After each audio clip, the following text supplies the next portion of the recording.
waaw salaamaaleykum képp ku ñuy seetaan ku ñuy déglu donc c'est Tcheki Blaze artiste hip hop sénégalais donc basé entre France ak Sénégal donc depuis quelques années mais bon juddoo Sénégal màggee Sénégal Cheikh Mbaye de mon nom. J'aimerais juste rajouter pourquoi Tcheki Blaze.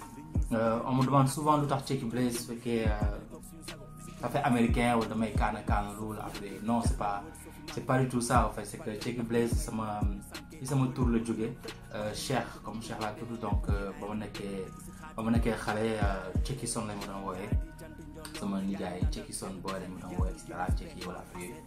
Aussi mu am benn xarit bu newoon États-Unis boo xam ne ba mu dellu see moom Blaze la ma doon wooyee Blaze en argot anglais mooy xal quoi tàng nit ku xawoon ba ma nekkee plus jeune dama xawoon tàng xawoon gaaw a merde puis deux surnoms yi nga xam ne daf ma doon marqué au fait donc ba ma nekkee plus jeune ba ma màggee Tcheki Son ak yooyu ak Blaze donc moo tax ma jël Tcheki Blaze bi.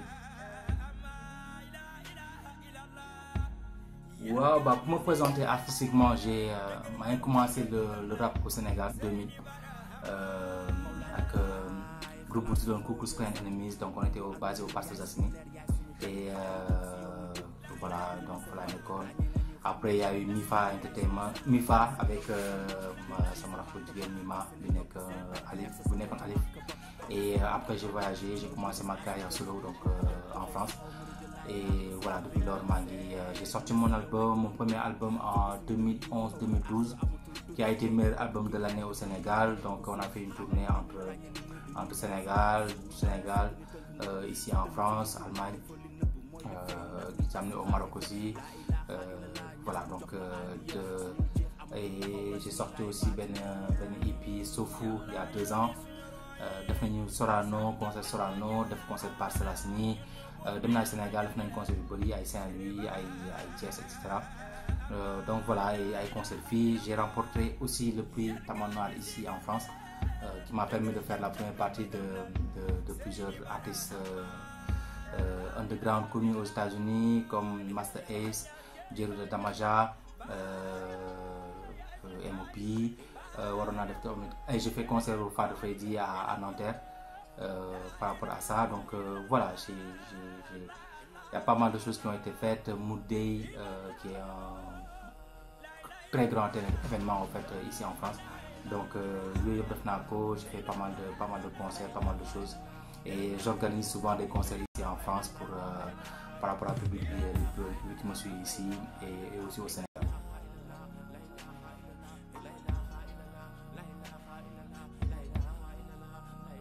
Ouais, je me produis au Sénégal et en France. Wow. Décembre, j'étais en concert au Parcelles Assainies, donc qui est ma fief, donc la Maguette. J'avais envie de faire un concert là-bas parce que il y a un fauteuil. Comment je trouve les scènes et le public des deux parts. Wow, c'est au Sénégal. Le Sénégal, nous avons maintenant sont très exigeant pour ñu nga xam ne du jënd album la mais ñoo gën a compliqué ci àdduna bi et mais on a un bon public qui commence à revenir dans le hip-hop. C'est vrai que le public ici en France ñoom ils sont plus dans l'émotion en fait, c'est-à-dire que bu leen neexee neex la c'est pas obligé nga nekk seen rappeur. Sénégal on est très dans sama rappeur la kii sama rappeur kii ànd la sama rappeur et cetera. Il y a beaucoup de game comme on le dit en fait, donc ay groupuscule, alors que ici voilà nit ba mën na déglu tey nga neex ko, il va venir à ton concert demain, il va te rajouter sur toutes tes pages, di la bind, di la encourager et cetera. On doit juste laisser la musique, le hip hop parler et les gens kiffer artiste bi li muy def en fait. Donc et le professionnalisme, donc je pense que professionnalisme quand je parle des scènes donc de plus jouer en live parce que playback un artiste ne se défend pas en playback en fait. Je pense que live mooy tax artiste mën a wane en fait li mu mën que li mu def en studio en fait il peut le faire mieux en naturel. Donc mais bon au Sénégal tamit gars yi jouent de plus en plus en live, donc loolu c'est important. Et niveau professionnalisation des scènes mën a am scène yu mag et aussi il y a le problème aussi des prix au Sénégal. Les prix sont exagérés et les artistes ils peuvent pas se permettre de concerts pour gagner minimum 3 millions, 4 millions, sachant en fait qu'il n'y a pas le retour des artistes espérés niveau accompagnement, niveau sponsor.